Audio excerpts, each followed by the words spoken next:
presencias importantes en la ciudad: Karina Swint y María Jimena Monsalve.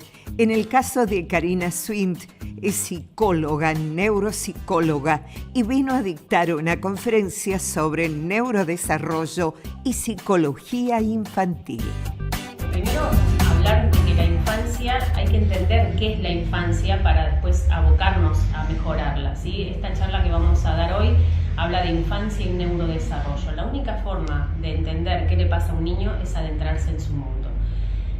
Hay un efecto post-pandemia también, ¿no? Sobre todo en la que es primera infancia. Entonces, lo que vamos a hablar hoy es cómo desarrollar al máximo las capacidades de los niños, ¿no? Para que puedan salir adelante en base a las dificultades que tengan, ¿sí? Las problemáticas que más se ven son en torno a las habilidades sociales, ¿sí? La comunicación, también familias que no saben cómo lidiar con los berrinches, con la crianza. Vamos a hablar de las bases de lo que es una infancia saludable.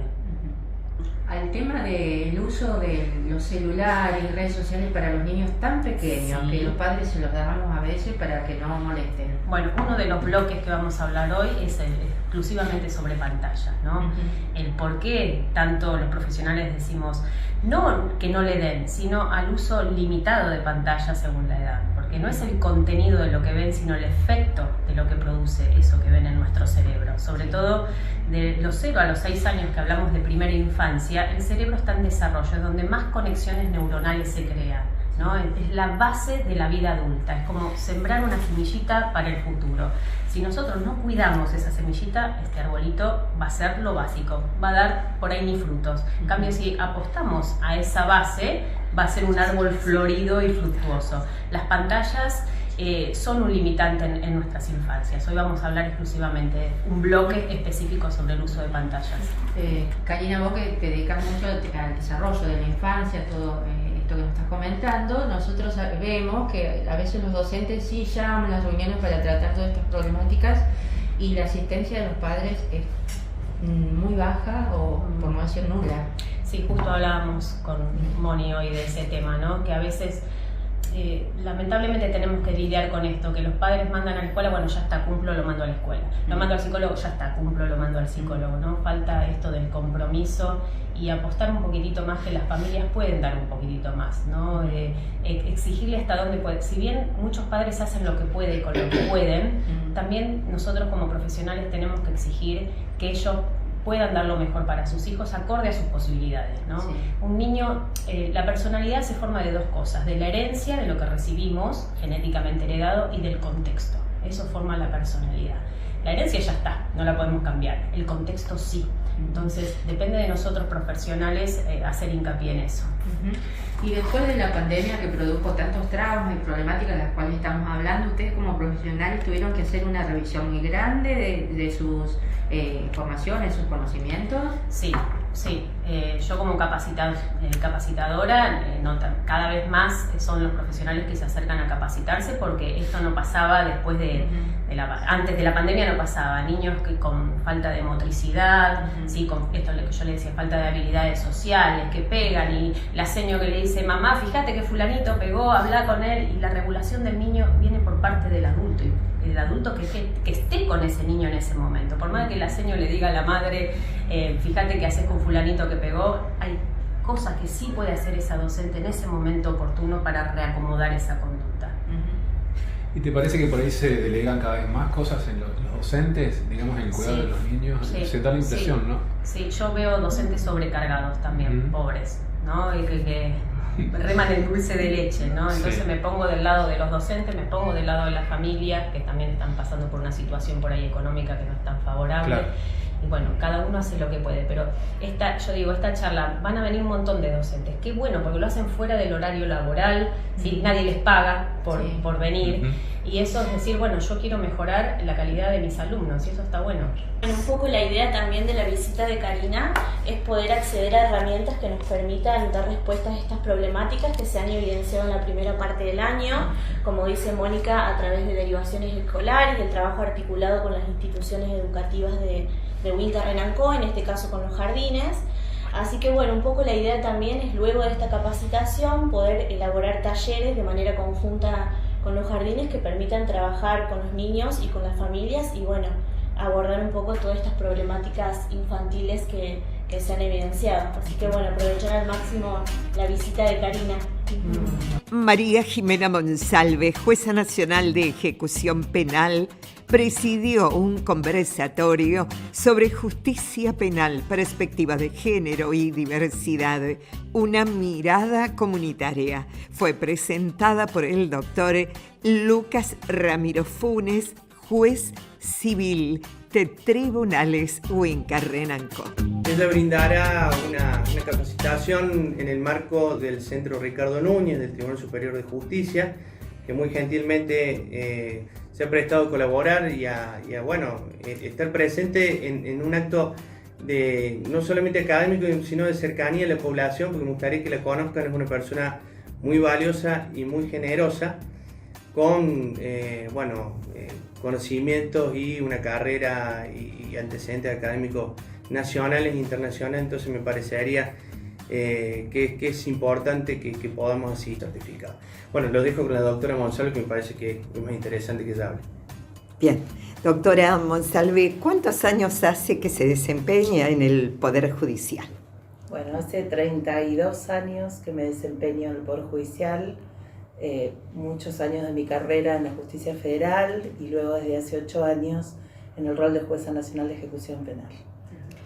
¿Hay pocos jueces de ejecución penal en la República Argentina o nos Sí, parece? es un sentir real. Somos pocos, tenemos la mayoría, demasiada cantidad de casos. Es una etapa diferente del proceso porque trabaja en forma directa con la persona y buscando la evolución de la persona para que supere aquellas causas que lo llevaron a cometer delito. Es una etapa que requiere de trabajo interdisciplinario, tiene una mirada bastante distinta y bueno, sabemos que la ciudadanía muchas veces reclama cierto tipo de soluciones y me parece que estas oportunidades de conversar y de trabajar ciertos temas que son sensibles a la comunidad nos pueden ayudar a entender un poco mejor el fenómeno y comprometernos más como comunidad sobre todo. Doctora, ¿en qué va a estar orientada la charla de mañana? La charla de mañana, un poco a pedido del doctor Funes, tiene que ver con incorporar perspectiva de género y diversidad a las acciones cotidianas, no solamente de los operadores judiciales, de las fuerzas de seguridad, sino también la comunidad toda. Por eso nos importaba abrir esta actividad que generosamente el Centro Núñez, con quien ya he tenido la oportunidad de trabajar en otras ocasiones, nos dio esta chance de armar esta actividad y nos interesa particularmente que aquella persona que se sienta convocada o con curiosidad sobre un tema que hoy genera mucha brecha también, ¿no es cierto? Se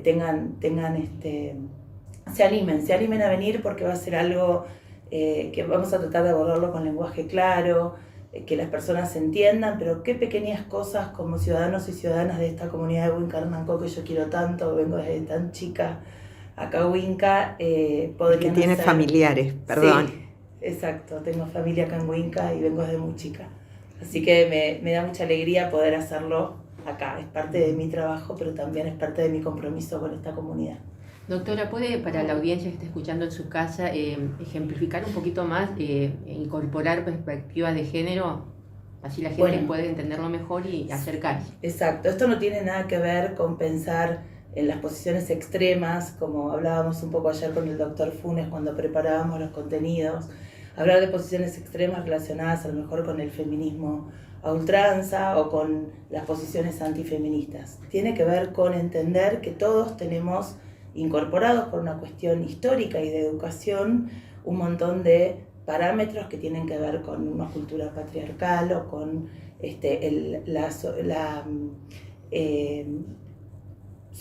yo diría la preponderancia del varón en algunas actividades, acciones cotidianas, y que las mujeres también tenemos incorporado inconscientemente esos conceptos. Y sabemos que acá y en muchas comunidades se dan un montón de situaciones de violencias, de microviolencias que a veces no reconocemos, que no nos damos cuenta que son situaciones de violencia. Las violencias no entendidas solo como la violencia física, no la violencia verbal, la violencia económica, en un montón de otras expresiones, la violencia simbólica, en lo que muchas veces se nos comunica mediáticamente. Bueno, todo esto son conductas a mejorar. También aprender a ayudar a personas que están en situaciones, inmersas en situaciones difíciles, en donde a veces hay niños y niñas que están también involucrados o presenciando situaciones de violencia dentro de sus casas. Bueno, ¿cómo podemos responder? ¿Cómo podemos ayudar? Y sin pensar necesariamente en respuestas que sean sancionatorias, no solo eso, a cómo podemos aprender a desarticular esos conflictos de una forma pacífica, pensando en los objetivos de desarrollo sostenibles que propone Naciones Unidas, ¿no? Cómo construir desde la justicia, por ejemplo, una cultura.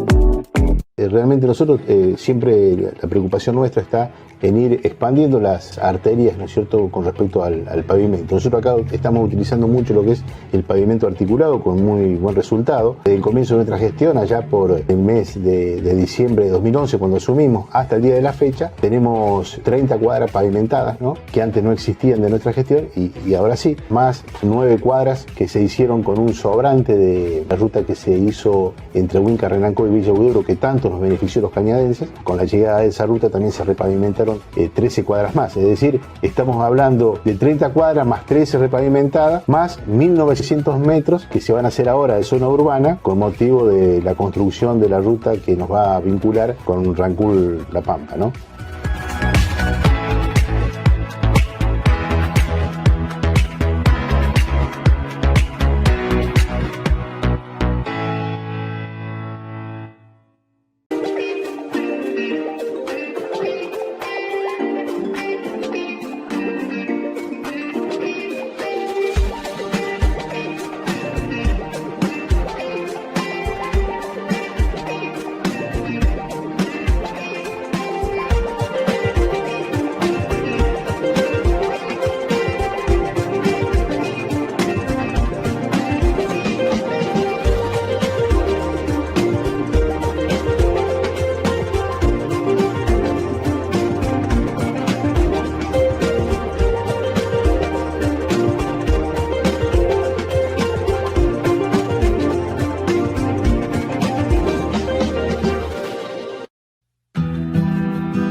Habana, calidad artesanal. Conoce la experiencia Habana en las mejores cafeterías del país y en la panadería Winca Renanco. La panadería, tienda de comestibles y especialidades.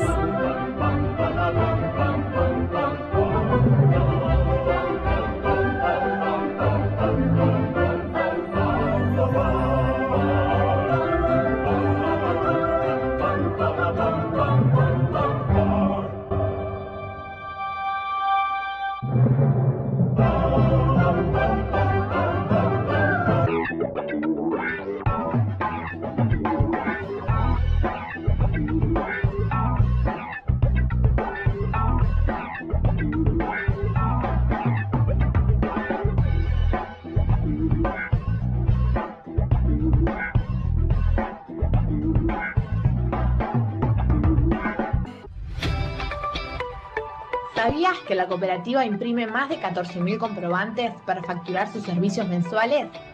Entre todos podemos reducir ese gasto de papel y minimizar el impacto ambiental con material que dejaríamos de malgastar. Si querés recibir tu factura en forma digital, necesitamos que nos brindes una dirección de correo electrónico y un número de teléfono para enviarte los comprobantes. Acercanos tus datos y empezá a recibir tus comprobantes digitales. Entre todos podemos reducir el impacto ambiental y optimizar el uso de los recursos.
Karina Swint disertó en el ISET sobre infancia y neurodesarrollo.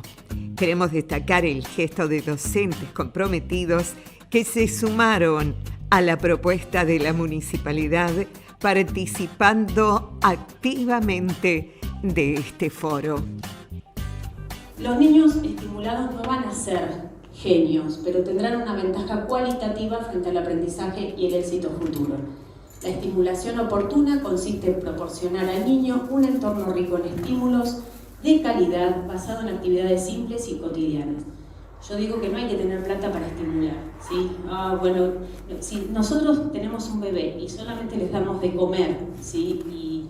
Y lo cambiamos y le damos de comer y nada más, va a ser como una plantita, ahí nomás, no va a crecer. En cambio, si le damos el estímulo necesario, ese bebé va a ser una hermosa planta fructífera, ¿sí?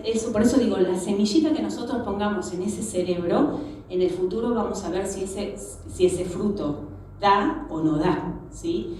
Bien, vamos a hablar de la neuroplasticidad. Este término, lo habrán escuchado, se refiere a la capacidad que tiene el cerebro de adaptarse a nuevas situaciones, ¿sí? La destreza de armar o fortalecer o de debilitar y desarmar redes neuronales como respuesta a la exigencia. Es una respuesta ante todo estímulo que llegue desde el afuera y que puede ser utilizado a favor de los más pequeños para incentivar su proceso de aprendizaje.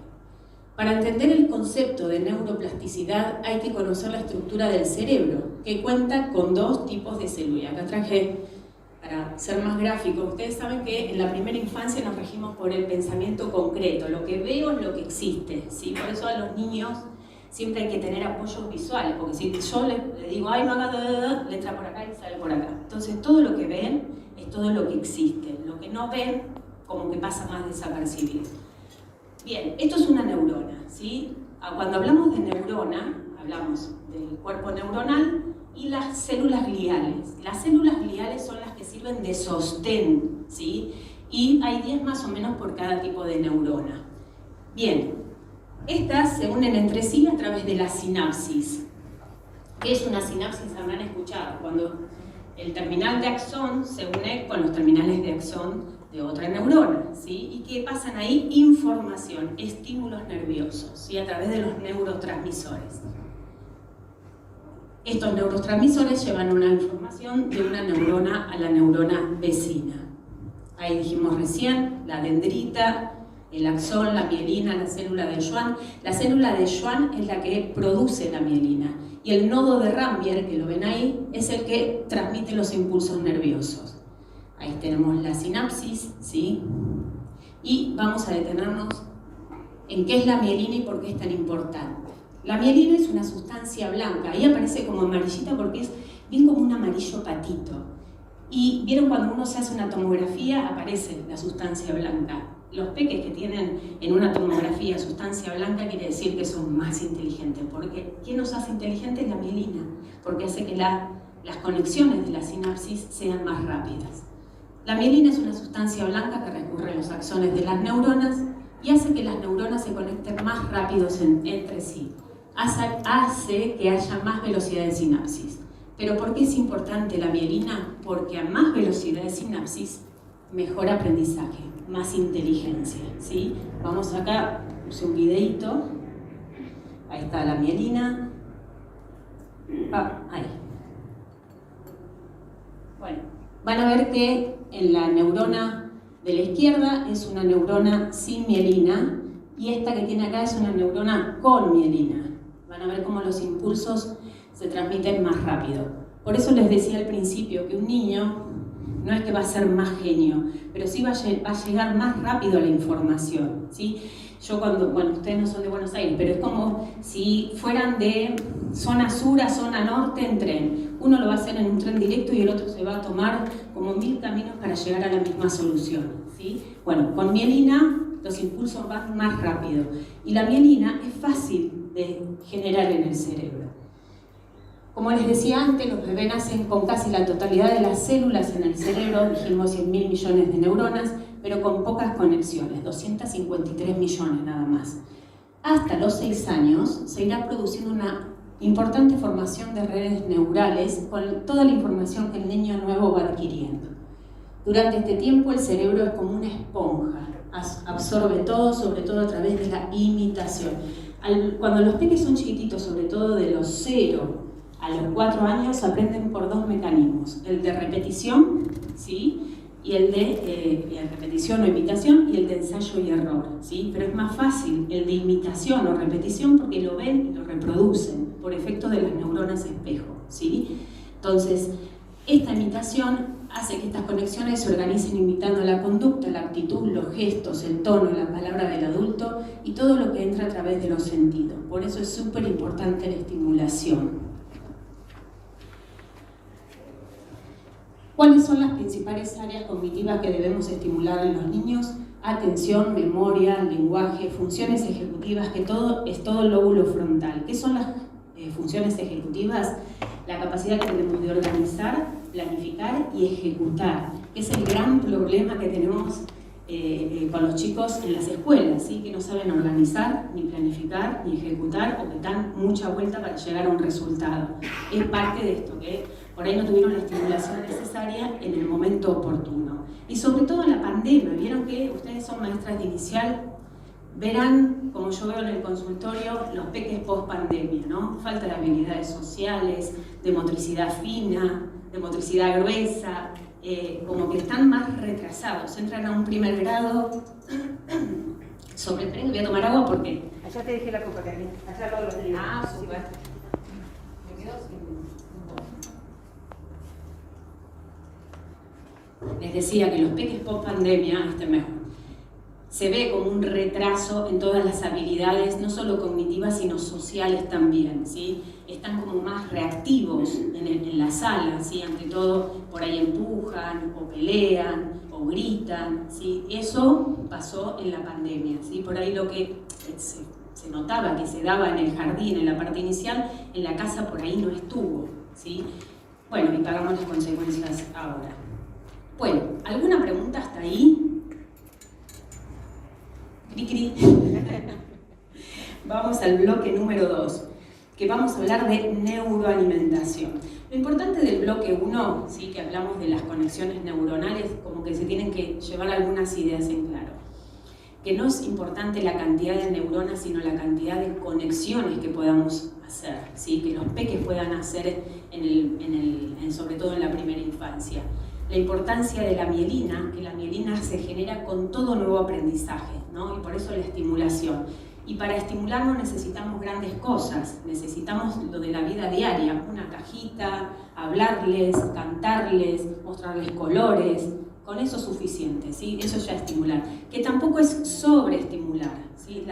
Siempre los extremos son malos, la sobreestimulación también perjudica, ¿sí? Porque de no acelerarnos las etapas va a hacer que ese peque después no la pase bien a nivel social, ¿sí? Y por ahí no está preparado, por eso no está preparado para leer y escribir en sala de 3. Entonces cada cosa a su tiempo, pero no dejarle hacerlo. Bien, ¿qué debemos tener en cuenta a la hora de elegir los alimentos que potencian el desarrollo cerebral de nuestros peques? La ciencia ha demostrado que existen neuroalimentos o brain food que cuanto antes comienzan a consumirse, mayores serán sus beneficios. ¿Qué mejor hacerlo que cuando empiezan a gastar sus hábitos alimenticios y así sostenerlos en el tiempo? Los primeros años de vida desarrollan, como dijimos, de 700 a 1000 conexiones neuronales por segundo. Y este gasto calórico lo vemos en la velocidad de aprendizaje que tienen en los primeros años y que nunca más se vuelve a repetir. Por eso debemos suministrar de manera regular energía a su cerebro, con alimentos que tengan un elevado contenido energético. Cuando hablamos de energía, no hablamos de darle azúcar, papitas, chisitos. ¿Cuántos peques vemos que consumen? Porque es adictivo, pero eso genera, sí, dulce, pero eso se convierte en grasa. Nosotros tenemos que proporcionarle esa energía dulce, pero a través de otros alimentos que hacen bien al cerebro. Que es difícil, porque a veces en la familia no están acostumbrados a esto, ¿no? Y a gata pueden decir, tienen un plato de comida en la mesa. Bueno, ese plato de comida tiene que ser lo más nutritivo posible, sobre todo en la primera infancia. Bueno, omega 3, de origen animal o vegetal, lo podemos encontrar en pescados como el salmón, atún o sardina, también en vegetales de hojas verdes, en la palta o semillas como de lino y chía. Las semillas son importantes, pero son importantes, por ejemplo, de lino y chía, para que penetre el omega 3, tienen que ser remojadas. si las consumimos así nomás, son fibras nada más, no tienen la función del omega 3. Se convierten en fibras que es como barrida intestinal nada más. Si la queremos para que nos produzca este beneficio de omega 3 hay que dejarlas en remojo. Bien, el huevo, de cualquier forma, en especial la yema. La yema aporta colina. La colina es súper importante, sobre todo en la primera infancia, porque ayuda a la memoria, ¿sí? Entonces, es lo que menos le gusta a los chicos la yema, porque es media pastosa. Bueno, hay que tratar de incorporarla lo más posible en las comidas, porque eso es lo que les hace mejor, ¿sí? Sobre todo la memoria que está a largo plazo, la memoria del hipocampo. Lo ideal es mezclarlo con un hidrato de carbono, como el pan integral, para potenciar su acción. Esto sirve para los grandes también, no solo para los chicos. Bueno, las nueces y frutos secos que son carísimos, pero bueno, uno puede ir variando, no necesariamente tiene que ser esto. Hay un montón más, pusimos los 4 principales. Son alimentos neuroprotectores que, además de favorecer un buen funcionamiento de nuestras capacidades cognitivas, permiten tener un pensamiento más ágil, mejor razonamiento, memoria y rendimiento intelectual. Las frutas de todo color y sabor, ¿sí?, aportan fructosa, un energizante para la necesidad del cerebro de los niños. Aportan vitaminas que ayudan a sintetizar estos neurotransmisores, que son los que se conectan de neurona a neurona, que se traduce en mayor concentración, mayor memoria y un estado de ánimo más positivo. Y algunos son antioxidantes que ayudan a prevenir el deterioro del cerebro. Sobre todo los frutos rojos, que tienen fitofenoles. Los fitofenoles son un neuroprotector por naturaleza. Ayuda a la atención, a la memoria, y sobre todo si ayuda a la atención, a la memoria, va a favorecer el aprendizaje, ¿sí? Sobre todo hay que aprovecharlos en tiempos de temporada. Bien, es 100% saludable llevar una buena alimentación. Ahora que ya lo saben, influye en el desarrollo de un niño, sobre todo en sus primeros años. Uno a veces se tiene que adecuar al contexto, ¿no? Si bien la teoría está muy bien, el contexto a veces dicen los padres por ahí no tienen. Yo no sé si acá los chicos comen en las escuelas, no sé, cómo comen en el jardín, por ejemplo. No, en el jardín no, pero en la primaria sí. Ajá, bueno. La situación económica hace que por ahí los padres no puedan acceder a todo esto, pero la información siempre tiene que estar, ¿no? Porque yo ayer hablaba con Mónica, uno no se puede quedar como el, bueno, la situación económica y no le puedo exigir más a esta madre. No, acompañar a los padres en ese proceso de crianza de sus hijos. Ustedes son muy importantes en el desarrollo de un niño. Entonces, si bien no podemos cambiar el contexto en el que viven, podemos ayudar a que dentro de ese contexto sea lo mejor posible, ¿sí? Hoy desde el ayer continúa en unos minutos tras la pausa.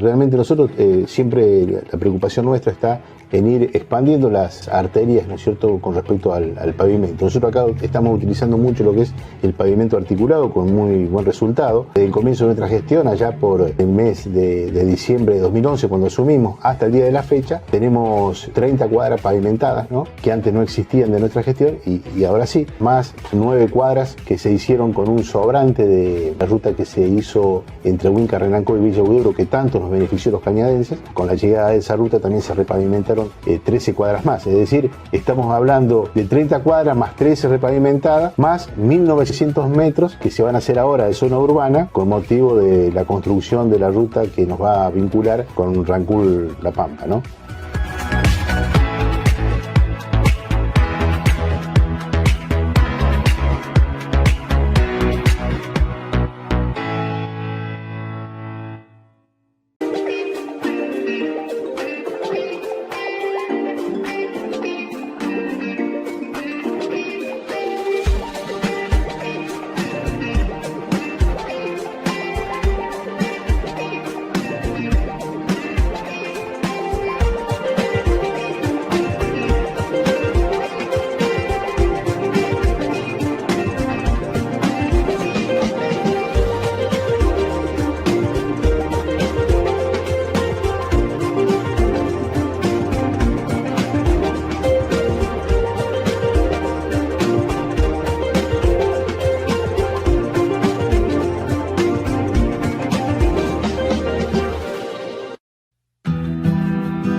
Habana, calidad artesanal. Conoce la experiencia Habana en las mejores cafeterías del país y en la panadería Winca Renanco. La panadería, tienda de comestibles y especialidades.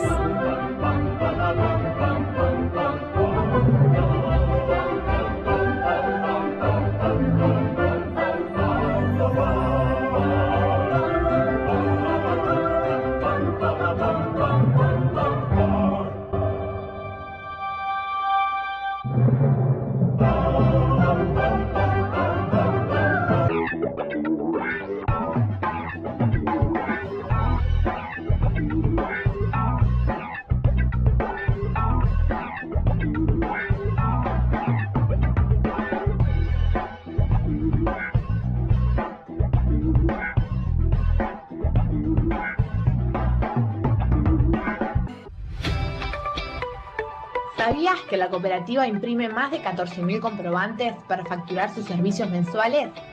Entre todos podemos reducir ese gasto de papel y minimizar el impacto ambiental con material que dejaríamos de malgastar. Si querés recibir tu factura en forma digital, necesitamos que nos brindes una dirección de correo electrónico y un número de teléfono para enviarte los comprobantes.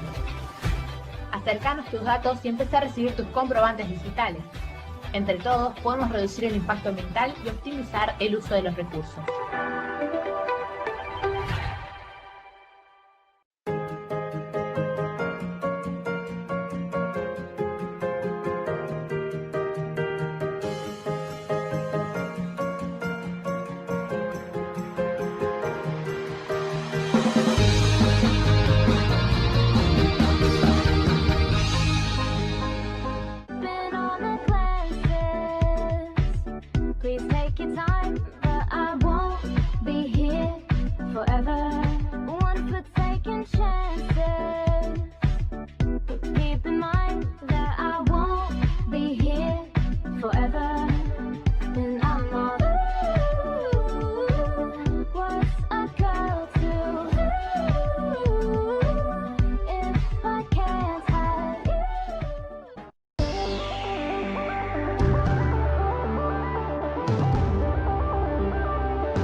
María Jimena Monsalve, jueza nacional de ejecución penal, en su disertación habló sobre justicia penal, perspectiva de género y diversidad, las demandas de protección y reparación en casos de violencia de género y la intervención de la justicia, y apeló a una estadística dramática en el comienzo de su disertación, diciendo que en Argentina muere una mujer cada 33 horas. Principalmente, Ni Una Menos se ocupó de mostrar, de alguna forma, dentro de su mecanismo o de su forma de protesta, cuántas mujeres mueren por año, por día. Hoy la estadística dice que en la República Argentina muere una mujer cada 33 horas. Pero, ¿qué femicidios son los que computa Ni Una Menos? ¿Todas las mujeres que mueren en Argentina son computadas? No, las mujeres que mueren en un femicidio que tiene que ver con un hecho que precede una situación en la que hay una clara manifestación de violencia de género. Entonces, cuando nosotros vemos esas cifras, tenemos que saber qué es lo que estamos interpretando. En Argentina, desde 2015 hasta mayo de 2023, o sea, estas son cifras recientes, en total se produjeron 2.209 femicidios, de los cuales 1.894 fueron femicidios directos, 103 fueron femicidios vinculados a niñas, mujeres, 156 fueron femicidios vinculados a niños varones. ¿Por qué ocurre esto? Porque el agresor, para mortificar a la mujer, mata a un niño, mata a su hijo o a su hija. 56 femicidios de mujeres trans o travesticidios, y la tasa que es un femicidio cada 33 horas. Altísimo. ¿Cuál es el lugar más peligroso para las mujeres? La casa. La casa. Exactamente, la casa. Aunque parezca mentira, en 2023, por ejemplo, 56% de las mujeres fallecidas en 2023 fallecieron en su casa. El pico fue en el año 2018, 75% de las fallecidas murieron en su casa. Es terrible esta estadística, terrible. ¿Y cuántos femicidios fueron cometidos por sus parejas? Bueno, el 57% de los femicidios cometidos en 2023 fueron perpetrados por su pareja.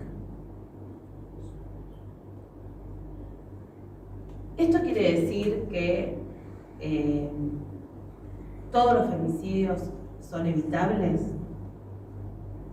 o que podemos tener herramientas suficientes, por ejemplo, desde la justicia, desde la fiscalía, desde los juzgados, desde las fuerzas de seguridad, para poder impedir que esto suceda. Bueno, eso es lo que vamos a tratar de pensar ahora, ¿no? Si realmente estas muertes son muertes que son evitables. Bueno, ¿por qué no denuncian las mujeres? Porque otro de los reproches es ¿por qué se aguantan, no? ¿Por qué se callan? ¿Por qué no se van? ¿Escuchamos eso o no escuchamos eso? Sí. ¿O por qué hizo determinada cosa? ¿Por qué se puso en peligro? Por miedo. Por miedo. Por dependencia económica. Por dependencia económica, por supuesto. ¿Qué más? Psicológica. Por vergüenza. Por vergüenza. Porque en una comunidad chica, por ejemplo, como esta, ¿cuántas personas en la cadena, si yo hablo, que me conocen, que conocen a mi familia, que conocen a mi victimario, se pueden enterar? ¿Cuáles pueden ser las consecuencias? Entonces es mucho más difícil lograr visibilidad de este tipo de conductas en lugares pequeños, aunque parezca mentira. Uno dice acá nos conocemos todos. O sea, sí, claro, nos conocemos todos, pero porque nos conocemos todos muchas veces Hay mucho menos conocimiento de lo que pasa de la puerta de la casa para adentro, porque es mucho más vergonzante. Yo vivo en la ciudad de Buenos Aires y sé perfectamente que mucha gente no sabe ni quién vive en el departamento al lado, ni quién es su vecino de enfrente, y probablemente a su victimario, si la situación es muy compleja, no lo vea nunca más se lo puede no cruzárselo nunca más en la calle, pero eso no pasa acá. Bueno, ¿por qué no denuncian las mujeres? Bueno, hay muchas teorías.